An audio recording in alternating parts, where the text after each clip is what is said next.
कौन बनेगा नेता। नगर निगम के चुनाव पास आने वाले थे। पूरे कानपुर शहर में टिकट को लेकर मारामारी शुरू थी, लेकिन सबसे ज्यादा चर्चा में वार्ड नंबर 40 की सीट थी। वो इसलिए क्योंकि इस बार वहां की सीट महिला के लिए आरक्षित थी। अब सवाल ये था कि चुनाव लड़ेगा कौन। इससे पहले ठाकुर साहब वहां से पार्षद थे और इस बार उन्होंने अपनी पत्नी सीमा ठाकुर को टिकट दिलवाई और ठाकुर साहब की शान के कारण सीमा जी ने 20,000 वोटों से चुनाव जीत लिया। अरे बधाई हो सीमा भाभी, अब तो आप वार्ड की पार्षद बन गई हैं।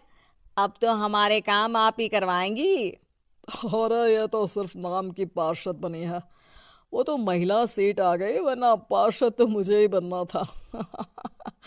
अब भले ही चेहरा इसका होगा, लेकिन पावर तो मेरी ही होगी। अरे वाह भाई साहब, क्या दिमाग लगाया है आपने भी। आइए आप लोग, खाना लगा दिया है सबके लिए। सीमा जी पार्षद बन चुकी थी, फिर भी उनकी एक ना चलती। सारे काम ठाकुर साहब खुद ही संभाल लेते और जहां जरूरत पड़ती वहां सीमा जी का अंगूठा लगवा लेते।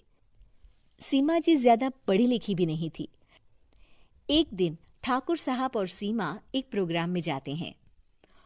अरे ठाकुर साहब, आप आ गए। ओहो, पार्षद मैडम भी आ गई हैं। स्वागत है आप दोनों का। लगता है हमारे पार्षद फंड का सही इस्तेमाल हो रहा है। चलिए अब उद्घाटन करते हैं।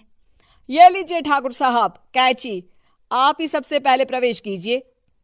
सब लोग आगे निकल जाते हैं और सीमा जी पार्षद होने के बावजूद भी पीछे खड़ी रह जाती हैं। वो देखती हैं कि वेलकम बोर्ड पर उनका नाम है, लेकिन महिला होने के कारण कोई उनका सम्मान नहीं कर रहा। अगले दिन एक आदमी उनके घर आता है। अरे ठाकुर साहब नमस्कार। कल ना हम नोटिस किए कि हमारा घर तो अवैध है और नगर निगम वाले उसे तोड़ने आ रहे हैं। अरे कुछ कीजिए ना ठाकुर साहब। देखो भाई, मैं तो ज्यादा कुछ कर नहीं सकता, पर अगर तुम सबकी जेब गर्म कर दो तो कुछ हो सकता है। कुल मिलाकर 4 लाख लगेंगे। अरे 4 लाख ठाकुर साहब? अरे भाई, मैं अपने लिए नहीं मांग रहा हूँ। दरोगा है, इंजीनियर बाबू है, बड़े साहब है, सबको देना पड़ता है ना थोड़ा थोड़ा। बोलो है मंजूर? तभी वहां अचानक सीमा जी आ जाती हैं। अरे ये आप क्या कर रहे हैं? पहले इन्हीं लोगों से तो आपने वोट मांगे, अब इनसे ही पैसे ले रहे हो। अरे चुप रहो तुम, तुम्हारा काम है सिर्फ अंगूठा लगाना, तुम वही किया करो। मुझे दूसरे काम तुम मत सिखाओ, समझी? और तुम ना जाओ, अब पैसे लेकर आओ, वरना जेसीबी किसी भी वक्त आती होगी। सब कुछ ऐसे ही चलते रहता है। एक दिन सीमा जी और ठाकुर साहब को एक लोकल मीटिंग में बुलाया जाता है। वहां पर कई और अधिकारी लोग भी मौजूद रहते हैं। अब मैं चाहूंगा कि ठाकुर साहब हमारे बीच 2 शब्द कहें। मेरे प्यारे भाइयों और बहनों, आज मेरा सौभाग्य है कि मैं आप सबकी सेवा दिन रात कर पा रहा हूं। आपने मेरी पत्नी को भारी मतों से जिताया है, इसलिए मैं आप सभी का शुक्रगुजार हूं।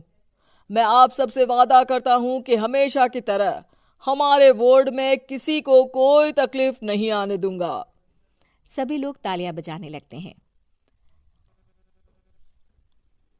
अब मैं माननीय पार्षद मैडम को स्टेज पे बुलाना चाहूंगा।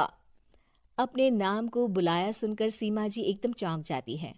उन्हें बिल्कुल उम्मीद नहीं थी कि इतनी बड़ी जगह उन्हें मंच पर बुलाया जाएगा। जैसे तैसे वो मंच पर चढ़ती हैं। ऊपर जाते ही सीमा जी को सारी पुरानी बातें याद आ जाती हैं कि किस तरह उनके पति उन्हें कभी भी आगे बढ़ने नहीं देते और उनके नाम से गलत काम करते हैं। वो बोलने लगती हैं।